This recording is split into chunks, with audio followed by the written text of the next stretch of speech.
2வது அது தேவையில்லாத ஒரு இடத்துல இருக்குது. எங்கே இருக்குது? அந்த நரம்புகள் வெளியேறக்கூடிய ஒரு முக்கியமான இடம் ஃபொராமன். ஸோ அந்த துளையை போய் அடைச்சிட்டு இருக்கு. 3வது விஷயம் அது அதனால் ஒரு பாதிப்பு ஏற்படுது. அவங்களுக்கு என்ன ஏற்படுது? சயாட்டிக்கா.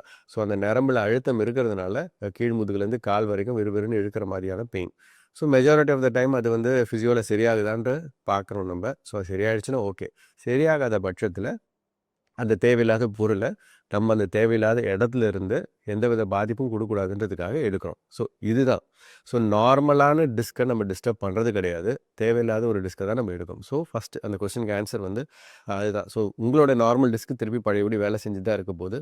ஸோ டாக்டர் நீங்கள் காயின் எடுக்கிறதுக்கு என்ன சொன்னீங்க? ஒரு ஸ்கோப் மூலமாக போய் உணவு குழாய் வழியாக போய் அதை எடுத்துடலான்னு சொன்னீங்க. நேச்சுரலாகவே அங்கே போகிறதுக்கு ஒரு பாதை இருக்குது நம்மளுடைய உணவு குழாய். பட் ஸ்பைனில் டீப் இன்சைட் அந்த டிஸ்க் ஃப்ராக்மெண்ட் இருக்குன்னா அதை எப்படி போய் எடுக்க முடியும்? ஸோ இங்கே பண்ண மாதிரி அங்கே பண்ண முடியுமான்னு கேட்டால் எஸ்.